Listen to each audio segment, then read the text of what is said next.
Good morning students. अपने political science की जो ऑनलाइन क्लासेस चल रही है उसमें आप सभी का स्वागत है। तो देखो, अपने जो पिछला जो वीडियो था, अपने कल का जो वीडियो था, उसमें अपने क्षेत्रीय संगठन सार्क के बारे में अपने पढ़ा था और वो चैप्टर अपना कंप्लीट हो चुका था। आसियान और सार्क ये दो क्षेत्रीय संगठन थे, इनके बारे में अपने अध्ययन कर लिया था। आज अपने एक नया टॉपिक स्टार्ट कर रहे हैं और उसका नाम है अपने नियोजन, विकास और नीति आयोग। नियोजन एवं विकास तथा नीति आयोग, इस चैप्टर के ऊपर आज अपने चर्चा करेंगे। तो देखो, सबसे पहले तो बात करते हैं अपने ये नियोजन जो है ये होता क्या है। किसकी बात करेंगे? नियोजन की। नियोजन बोल दो या अपने बोल सकते हैं प्लानिंग। प्लानिंग, ठीक है। नियोजन कह दो या अंग्रेजी में अपने बोल दे प्लानिंग। देखो, होता क्या है नियोजन। अपने नियोजन का मतलब हो गया कि अपने कोई भी कार्य कर रहे हैं, उस कार्य को करने से पहले, उस कार्य को प्रारंभ करने से पहले उस कार्य का एक प्रारूप तैयार कर लेना, उसका एक ढांचा तैयार कर लेना, एक उसका खाका तैयार कर लेना, वो क्या कहलाता है?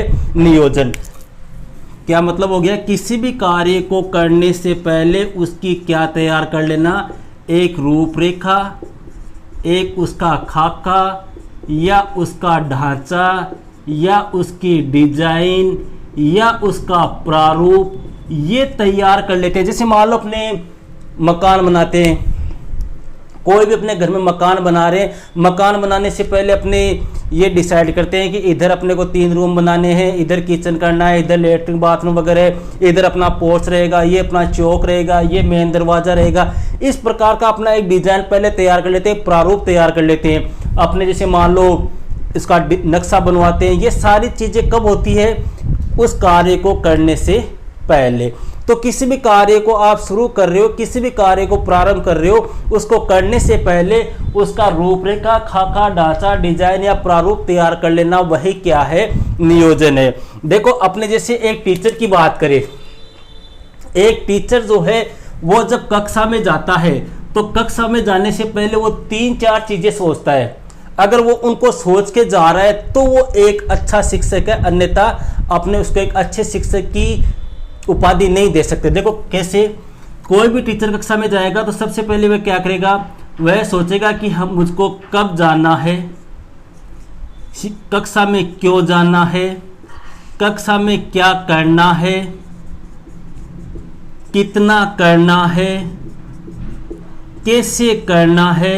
इन सारी बातों का अगर आपके पास में कक्षा में जाने से पहले जवाब है तो इसका मतलब आप एक नियोजन की प्रक्रिया को अपना रहे हो। अरे जैसे मान लो कोई भी टीचर क्लास में जाएगा तो वो क्या सोचेगा कि आज मेरे को ये चैप्टर कराना है या ये प्रश्नावली करानी है, मेरे को ये क्वेश्चन बच्चों को होमवर्क में देने हैं, ये टेस्ट के लिए देने हैं, ये इनको याद कराने के लिए देने।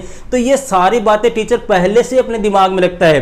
तो अर्थात वह कौन सी प्रक्रिया अपना रहा है? नियोजन की प्रक्रिया अपना रहा है। अगर आप इन प्रक्रियाओं को अपनाए बिना ही कोई कार्य कर रहे हो तो इसका मतलब आप एक प्रकार से विकास के पथ पर प्रदर्शक नहीं हो, आप विकास की ओर अग्रसर नहीं हो। तो नियोजन की जो प्रक्रिया है ना, वो देश के आर्थिक विकास से संबंधित है और इसमें किसी भी कार्य को करने के पहले उसका एक प्रारूप, एक डिजाइन, एक खाका तैयार कर लिया जाता है ताकि उसके अनुरूप क्या हो सके? कार्य हो सके। अब देखो, अपने बात करते हैं आगे। ये नियोजन की प्रक्रिया जो है, देखो कई बार इसमें क्वेश्चन पूछ लेते हैं। अपने 3 सूचियां हैं, इन तीनों सूचियों में से नियोजन जो है वो कौन सी सूची का विषय है? समवर्ती सूची का विषय है, पहली बात। दूसरी बात, अपने भारत में नियोजन की प्रक्रिया जो है वो 1950 में अपनाई गई और किसने अपनाई थी? उस समय प्रधानमंत्री थे अपने जवाहरलाल नेहरू। और कौन से देश से अपने नियोजन की प्रक्रिया अपनाई है? सोवियत संघ जो है, इस सोवियत संघ से अपने नियोजन की प्रक्रिया अपनाई है। देखो, विश्व में सबसे पहले अगर नियोजन की प्रक्रिया किसी देश ने अपनाई थी तो वो सोवियत संघ, जिसको वर्तमान में अपने रूस भी कहते हैं, उसने अपनाई थी। और कब अपनाई थी? 1928 में। तो 1928 में सबसे पहले सोवियत संघ ने अपनाई। तो सोवियत संघ ने जब नियोजन की प्रक्रिया अपनाई तो सोवियत संघ एक प्रकार से आर्थिक विकास की ओर बढ़ने लगा। तो अन्य देशों ने देखा कि इस नियोजन की प्रक्रिया के फलस्वरूप सोवियत संघ का क्या हो रहा है, विकास हो रहा है, आर्थिक सामाजिक सभी प्रकार से उनका विकास हो रहा है। तो अन्य देशों ने भी फिर सोवियत संघ की तरह कौन सी प्रक्रिया अपना ली, नियोजन की। देखो यहाँ पे क्वेश्चन पूछते हैं कि भारत ने नियोजन की प्रक्रिया कौन से देश से अपनाई, सोवियत संघ से अपनाई। अब देखो नियोजन तो हो गया आपने।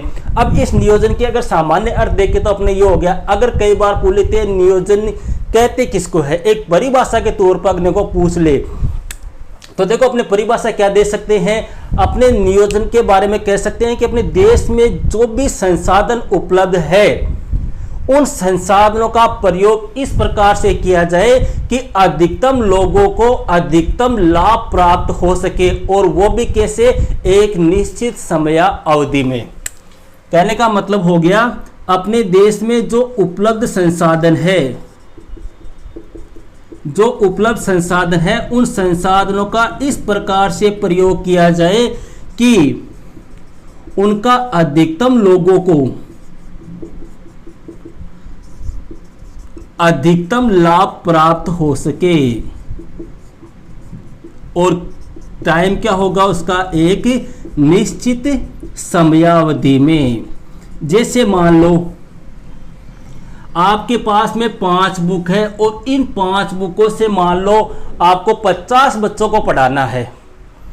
5 बुक है और उन 5 बुक से 50 बच्चों को पढ़ना है। तो इसके लिए आपको क्या करना पड़ेगा, एक प्रक्रिया अपनाने, प्लानिंग बनानी पड़ेगी, एक योजना बनानी पड़ेगी, एक प्रारूप बनाना पड़ेगा कि हम इन 5 बुकों से 50 बच्चों को कैसे पढ़ा सकते हैं। या मान लो आपके पास में एक बुक है, 50 बच्चों को पढ़ाना है, तो कैसे पढ़ाओगे।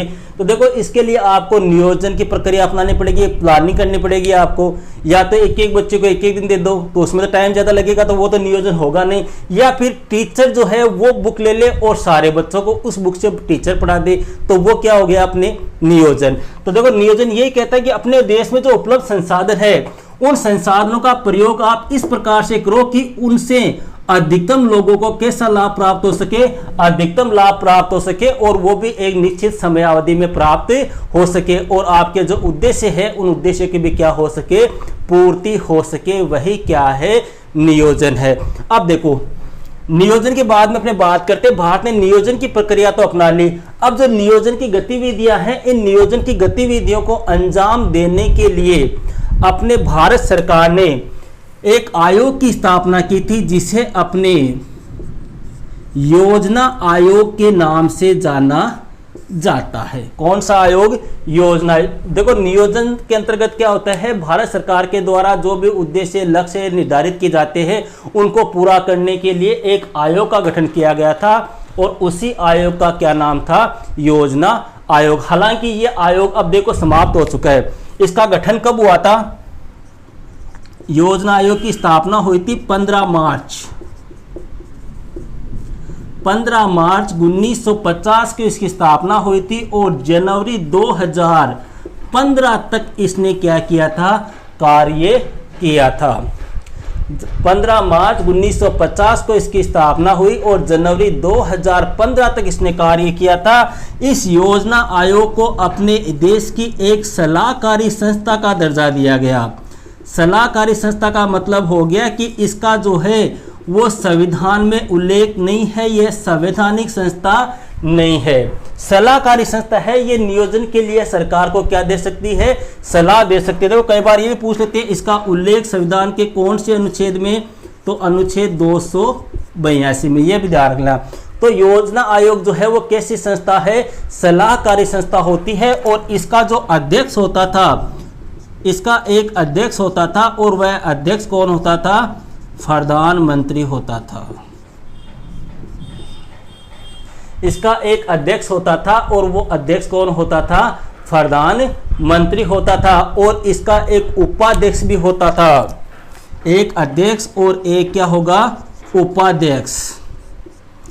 देखो पहले उपाध्यक्ष जो थे वो कौन थे, अपने गुलजारी लाल नंदा, और योजना आयोग के अगर पहले अध्यक्ष पूछ ले तो 1950 में अपने प्रधानमंत्री कौन थे? पंडित जवाहरलाल नेहरू। तो ये ध्यान रखना आपने, एक तो इनका क्या होता था? अध्यक्ष होता था, एक इसका उपाध्यक्ष होता था, और इसके जो सदस्य होते थे उनकी संख्या एक प्रकार से निश्चित नहीं थी, अनिश्चित सदस्य होते थे, और 2 होते थे इसके पदेन सदस्य।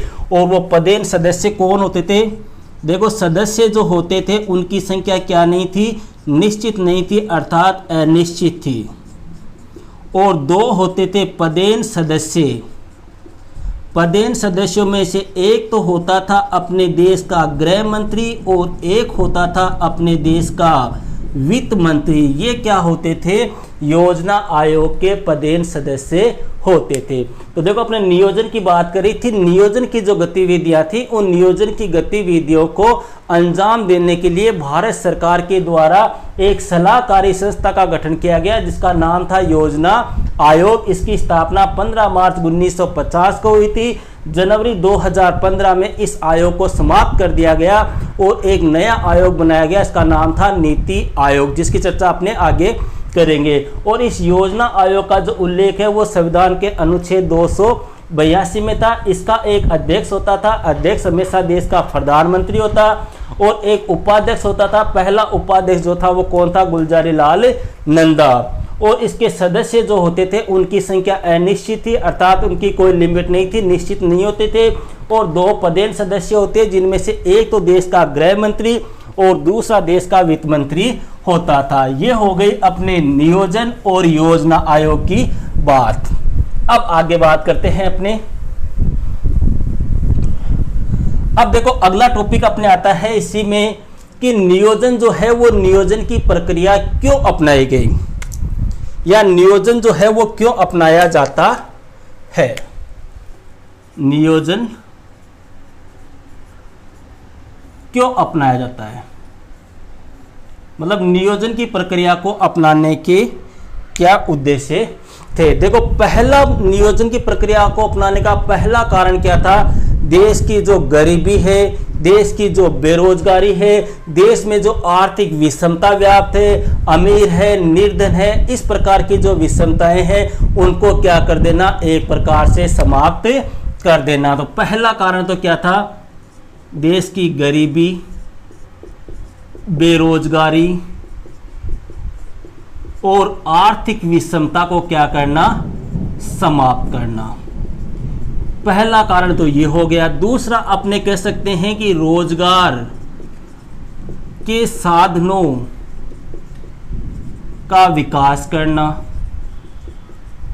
तीसरा कारण अपने दे सकते हैं देश की प्रति व्यक्ति आय में क्या करना? वृद्धि करना। चौथा अपने कह सकते हैं देश की आर्थिक विकास में क्या करना? वृद्धि करना। इसके अलावा जो पिछड़े क्षेत्र है, जनजातीय क्षेत्र है, उनके कल्याण के लिए क्या करना? कार्य करना। इसके अलावा देखो, देश में उपलब्ध जो संसाधन है उन संसाधनों का क्या करना? समुचित प्रयोग करना। देखो, अभी जैसे परिभाषा में बात की थी कि उपलब्ध संसाधनों का इस प्रकार से प्रयोग करना ताकि अधिकतम लोगों को अधिकतम लाभ प्राप्त हो सके। इसके अलावा अपने देश का संतुलित विकास करना। क्या करना? देश का संतुलित विकास करना। संतुलित कैसे? चाहे कोई सा भी राज्य हो, चाहे कोई सा भी क्षेत्र हो, चाहे कोई सा भी कस्बा हो, सभी का विकास जो है वो कैसा होगा? एक समान होगा, उनमें किसी प्रकार का कोई भेदभाव नहीं होगा। इसके अलावा जन कल्याण की जो भावना है उसको ध्यान में रखते हुए कार्य करना। इसके अलावा जो मेन काम होता है वो क्या होता है? जो सत्ताधारी पक्ष होता है, सत्ताधारी पक्ष का मतलब हो गया जिस पार्टी की अभी सरकार है या जिसकी गवर्नमेंट है, उस सत्ताधारी पक्ष के द्वारा चुनाव के समय जो वादे किए गए थे कि हम रोजगार देंगे, हम आपके बिजली का बिल माफ कर देंगे, हम आपके लिए यहाँ पे उद्योग धंधों की स्थापना करेंगे, हम यहाँ पे इस कोई नया कारखाना खोलेंगे। ये सारे जो वादे गवर्नमेंट चुनाव के समय करती है और जब सरकार जीतकर सत्ता में आ जाती है तो इस सत्ताधारी पार्टी के द्वारा जो वादे किए जाते हैं ना, उन वादों को क्या करना, पूर्ण करना, ये भी एक नियोजन का उद्देश्य है। इसके अलावा देखो, देश में नियोजन होगा तो नियोजन की प्रक्रिया से मतलब कोई भी काम अगर प्लानिंग से होगा तो प्लानिंग से अगर काम होगा तो क्या होगा, आय में वृद्धि होगी। और अगर आय में वृद्धि होगी, एक व्यक्ति की आय में वृद्धि होगी तो देश की आय में भी वृद्धि होगी, देश का भी आर्थिक विकास होगा। कहने का मतलब है इस प्रकार से ये 7-8 जो है वो अपने नियोजन की प्रक्रिया को अपनाने के क्या है, उद्देश्य है। अब देखो, कई बार ये पूछ लेते हैं कि अपने भारत जो है, इस भारत में नियोजन की प्रक्रिया को क्यों अपनाया गया, भारत में नियोजन की क्या विशेषताएं रही, या दूसरी भाषा में कह दे कि एक अच्छे नियोजन के कौन कौन से लक्षण होते हैं। मतलब एक अच्छा नियोजन आप किसको कह सकते हो। देखो, भारत में जो नियोजन की प्रक्रिया है वो एक अच्छी प्रक्रिया है, क्योंकि अपने नियोजन के तहत ही भारत में पंचवर्षीय योजनाओं का संचालन होता है। पंचवर्षीय योजनाएं मतलब जो कितने साल के लिए बनती है, 5 साल के लिए जो प्रक्रियाएं बनती है। जैसे भारत की अपने बात करें तो भारत में पंचवर्षीय योजनाओं का प्रारंभ जो है वो 1951 से हुआ था। पहली पंचवर्षीय योजना 1951 में बनी थी, 1951 से 1956 तक, दूसरी 56 से 61, इस प्रकार से पंचवर्षीय योजनाएं बनी थी। तो ये भारत में जो नियोजन है उसके लक्षण क्या है, या दूसरी भाषा में अपने को कह दे कि एक अच्छा जो नियोजन होता है उसकी क्या विशेषताएं होती है। तो ये आदि विशेषताएं तो यही है। देखो, पहली विशेषता की बात कर ले कि एक अच्छा नियोजन होता है, इसमें क्या होता है, देश में उपलब्ध जो संसाधन होते हैं, देश में उपलब्ध जो संसाधन होते हैं उन संसाधनों का समुचित प्रयोग किया जाता है। अच्छे नियोजन में क्या होता है कि देश में उपलब्ध जो संसाधन होते हैं उन संसाधनों का समुचित प्रयोग किया जाता है ताकि अधिकतम लोगों को अधिकतम लाभ प्राप्त हो सके। दूसरी अपने कहते हैं कि एक अच्छे नियोजन के अंतर्गत औद्योगिकरण की जो प्रक्रिया होती है उस प्रक्रिया में क्या होती है, वृद्धि होती है। जैसे अपने भारत की बात कर ले, भारत में जो दूसरी पंचवर्षीय योजना थी उस दूसरी पंचवर्षीय योजना में औद्योगिक विकास के ऊपर बल दिया गया। पहली पंचवर्षीय योजना थी उसमें कृषि और पशुपालन पे बल दिया गया। दूसरी पंचवर्षीय योजना में किस पे बल दिया गया, औद्योगिक विकास पर बल दिया गया। तो कहने का मतलब हो गया कि एक अच्छे नियोजन के अंतर्गत औद्योगिकरण की जो प्रक्रिया है उसमें क्या होगी, वृद्धि होगी। इसके अलावा एक अच्छा नियोजन वह होता है जिसमें कृषि और पशुपालन जो है इनका कैसा विकास होता है, समानांतर विकास होता है, या एक प्रकार से कह दे समान विकास होता है। मतलब कृषि और पशुपालन की प्रक्रिया साथ साथ चलती है, दोनों का साथ साथ विकास होता है। जैसे अपने भारत में प्रथम पंचवर्षीय योजना थी, उस प्रथम पंचवर्षीय योजना में कृषि के ऊपर क्या दिया गया, बल दिया गया। इसके अलावा एक अच्छा नियोजन होता है, इस अच्छे नियोजन से जो अपने सरकार की नौकरशाही होती है उस सरकार की नौकरशाही में क्या आती है, पारदर्शिता आती है। मतलब उसके कार्यों का क्या होता है, एक प्रकार से कार्य जो है वो जनता के सामने प्रत्यक्ष रूप से दिखाई देते हैं, जनता के सामने प्रकट होते हैं कि सरकार के द्वारा कौन कौन से कार्य किए जा रहे हैं। इसके अलावा अपने जो शिक्षा होती है उस शिक्षा का आधुनिकीकरण होता है, शिक्षा का प्रचार प्रसार होता है। इसके अलावा अपने गरीबी, बेरोजगारी, आर्थिक विषमता दूर होती है, रोजगार के साधनों में वृद्धि होती है।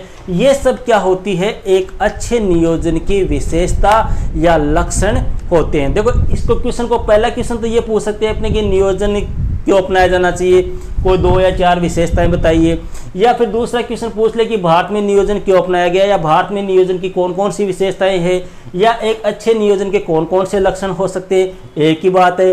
तो अपने नियोजन हो चुका है, योजना आयोग अपने हो चुका है, नियोजन की प्रक्रिया क्यों अपनाई गई इनके बारे में अपने बात कर ली है। भारत में नियोजन या एक अच्छे नियोजन के लक्षण या विशेषताओं की बात हो गई। अब बात करते हैं मेन चीज, अपने इस पार्ट का जो मेन टॉपिक है वो है अपने नीति आयोग।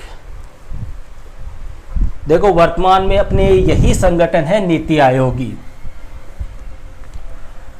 जो अपने नियोजन की जो गतिविधियां हैं, इन नियोजन की गतिविधियों को अंजाम देने के लिए वर्तमान समय में जो संगठन कार्य कर रहा है उसका नाम है नीति आयोग। नीति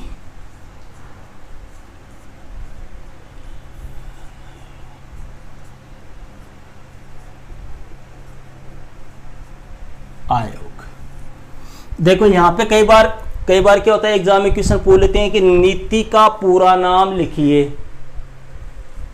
नीति का पूरा नाम लिखिए। तो देखो अपने पूरा नाम देख लेते हैं इसका, नेशनल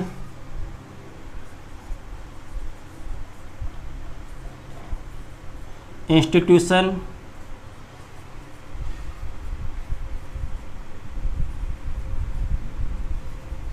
ट्रांसफॉर्मिंग इंफॉर्मेशन। देखो नीति आयोग का पूरा नाम क्या है, national institution transforming India, national institution transforming information. ये सॉरी गड़बड़ हो गई थोड़ी सी, information in India, national transforming, national institute for transforming India. थोड़ी इंग्लिश क्या अपने थोड़ी सी वीक ही है इसलिए से। तो अपने जो नीति आयोग है, इस नीति आयोग का पूरा नाम क्या हो गया, national institution for transforming India, अर्थात राष्ट्रीय भारत परिवर्तन संस्था, राष्ट्रीय भारत परिवर्तन संस्था। पूरा नाम क्या है इसका, राष्ट्रीय भारत परिवर्तन संस्था। इसको ध्यान रखना, पूछ सकते हैं ये कि जो नीति आयोग होता है या नीति जो होती है इसका पूरा नाम क्या होता है। हिंदी और इंग्लिश दोनों में आपको क्या रखना है, इसको याद रखना है, national institution for transforming India, या हिंदी में अपने पूछ ले राष्ट्रीय भारत परिवर्तन संस्था। अब बात करते हैं इस नीति आयोग का जो गठन है वह किस प्रकार से हुआ। देखो यहाँ से क्वेश्चन पूछते हैं ज़्यादातर नीति आयोग के गठन की। देखो नीति आयोग जो है ना, ये नीति आयोग है क्या, अपने जो योजना आयोग था ना, उसी योजना आयोग को समाप्त करके उसके स्थान पर इसका गठन किया गया है, किसका, नीति आयोग का। देखो योजना आयोग की स्थापना हुई थी 1950 में और जनवरी 2015 में इसको क्या कर दिया था, नीति आयोग, योजना आयोग को समाप्त कर दिया गया था। तो जो नीति आयोग है, इस नीति आयोग के गठन कब हुआ, इसका गठन हुआ था 1 जनवरी 2015 को। 1 जनवरी 2015 को अपने नीति आयोग की स्थापना हुई या इस नीति आयोग का क्या हुआ, गठन हुआ। अब इस नीति आयोग का देखो एक क्या होता है, अध्यक्ष होता है, और अध्यक्ष हमेशा ध्यान रखना, नीति आयोग का जो अध्यक्ष होगा वह कौन होगा, अपने भारत का प्रधानमंत्री होगा। जैसे वर्तमान समय में अगर आपको पूछ ले कि नीति आयोग का अध्यक्ष जो है वो कौन है, तो माननीय प्रधानमंत्री नरेंद्र मोदी। ठीक है, जिस प्रकार से योजना आयोग का अध्यक्ष प्रधानमंत्री होता था ना, उसी प्रकार से नीति आयोग का अध्यक्ष भी कौन होता है, देश का प्रधानमंत्री होता है। इसका एक उपाध्यक्ष भी होता है, और उपाध्यक्ष जो है वो वर्तमान समय में कौन है, राजीव कुमार है। वर्तमान समय में नीति आयोग के जो उपाध्यक्ष है वो कौन है, राजीव कुमार है। अगर क्वेश्चन आ जाए प्रथम उपाध्यक्ष कौन थे, तो प्रथम उपाध्यक्ष थे अपने अरविंद पनगड़िया। ये नीति आयोग के क्या थे, प्रथम उपाध्यक्ष थे। योजना आयोग के प्रथम उपाध्यक्ष थे गुलजारी लाल नंदा, अंतिम थे मोंटेक सिंह अहलूवालिया, और इसके वर्तमान में है राजीव कुमार। प्रथम कौन थे, अरविंद पनगड़िया। और इन उपाध्यक्षों की जो नियुक्ति है ना, वो किसके द्वारा की जाती है, अपने भारत के प्रधानमंत्री के द्वारा नीति आयोग के उपाध्यक्ष की नियुक्ति की जाती है। अब अगली बात करते हैं, नीति आयोग जो है इसकी प्रथम बैठक कब हुई थी, तो इसकी प्रथम बैठक हुई थी 8 फरवरी 2015 को। मतलब जनवरी 2015 में इसका गठन हुआ था और 8 फरवरी 2015 को इसकी प्रथम बैठक हुई थी। अब देखो इस नीति आयोग के जो अन्य सदस्य होते हैं वो कौन कौन से होते हैं। सदस्यों की बात करते हैं तो देखो सबसे पहले जितने भी राज्य हैं, सभी राज्य केंद्र शासित प्रदेश, उनकी क्या मुख्यमंत्री, मतलब जहां पे मुख्यमंत्री है वहां के मुख्यमंत्री, राज्यपाल और उपराज्यपाल, ये किसके सदस्य होंगे? नीति आयोग के क्या होंगे? ये सदस्य होंगे। सभी राज्यों के केंद्र शासित प्रदेशों के मुख्यमंत्री, राज्यपाल और उपराज्यपाल जो है वो क्या होते हैं? इसके सदस्य होते हैं, नीति आयोग की बैठकों में भाग लेते हैं। इसके अलावा 2 होते हैं इसके पूर्णकालिक सदस्य, 2 होते हैं पूर्णकालिक सदस्य जिनको अपने स्थायी सदस्य भी कह सकते हैं। और वो पूर्णकालिक सदस्य कौन कौन से हैं? एक तो है डॉक्टर देबरॉय और दूसरे हैं वीके सारस्वत। ये 2 क्या है? नीति आयोग के पूर्णकालिक सदस्य हैं। डॉक्टर देबरॉय, इनका पूरा नाम है डॉक्टर वीके देबरॉय, डॉक्टर विवेक देबरॉय, और दूसरे हैं डॉक्टर वीके सारस्वत। इनको पूर्णकालिक सदस्य या इनको अपने स्थायी सदस्यों के नाम से भी जाना जाता है। इसके अलावा होते हैं 2 अंशकालिक सदस्य। अंशकालिक मतलब जो स्थायी नहीं होते, वो कौन होते हैं? देखो ये 2 अंशकालिक सदस्य कौन होंगे? जो अपने विभिन्न राज्यों के जो विश्वविद्यालय हैं उन विभिन्न राज्यों के विश्वविद्यालयों से इनकी क्या होगी? नियुक्ति होती है। अपने जो भी विश्वविद्यालय है उन विश्वविद्यालय से किन्हीं 2 प्रोफेसर वगैरह को क्या किया जाता है? अंशकालिक सदस्यों के रूप में नियुक्त किया जाता है। इसके अलावा जो अपनी मंत्रिपरिषद होती है उस मंत्रिपरिषद में से भी कितने? 4 मंत्री नीति आयोग के क्या होते हैं? अध्यक्ष होते हैं। और एक मंत्रिपरिषद के 4 मंत्री क्या होते हैं? नीति आयोग के सदस्य होते हैं। और एक सदस्य और होता है जिसके अपने सीईओ कहते हैं। जैसे पहले सीईओ थे अमिताभ कांत। देखो सीईओ का मतलब हो गया मुख्य कार्यकारी अधिकारी। नीति आयोग का एक सदस्य और होता है जिसे अपने मुख्य कार्यकारी अधिकारी कहते हैं। ये अपने मुख्य सचिव जो होता है उस मुख्य सचिव के स्तर का अधिकारी होता है। ये भी क्या होता है? नीति आयोग का अपने क्या होता है? सदस्य होता है। तो ये था अपने नीति आयोग का गठन की। नीति आयोग का गठन किस प्रकार से? देखो यहाँ से अपने लास्ट ईयर ये क्वेश्चन पूछा हुआ है। इसके अलावा कंपटीशन एग्जाम में प्रथम पूछा हुआ है, इनकी नियुक्ति पूछी हुई है, पहली बैठक पूछी हुई है। और नीति आयोग जो है ना वो सरकार के लिए एक थिंक टैंक के आधार पर कार्य करती है। थिंक टैंक के आधार के ऊपर ये कार्य करती है और बॉटम पद्धति का निर्धारण करती है। केंद्र व राज्यों का संतुलित विकास करने पर बल देती है। इस प्रकार के कार्य भी नीति आयोग के द्वारा किए जाते हैं। गठन की बात कर ले तो 1 जनवरी 2015। अध्यक्ष अपने प्रधानमंत्री, उपाध्यक्ष वर्तमान में राजीव कुमार। पहले कौन थे ये आपको बता चुका हूं। और ये है नीति आयोग के सदस्य। तो ये था अपने आज का वीडियो जिसमें अपने नियोजन की प्रक्रिया क्यों अपनाई गई, भारत में नियोजन की प्रक्रिया की कौन कौन से लक्षण या विशेषताएं हैं, योजना आयोग क्या था और वर्तमान में जो आयोग है वो कौन सा है? नीति आयोग। ये क्या है, इसका गठन किस प्रकार से हुआ, इन चीज़ों के बारे में आज की वीडियो में अपने बात की है। अगर आपको इस वीडियो में किसी प्रकार की कोई प्रॉब्लम हो तो आप मुझे कमेंट के माध्यम से पूछ सकते हैं। बाकी कल अपने बात करेंगे नेक्स्ट वीडियो की। Okay friends, that's all.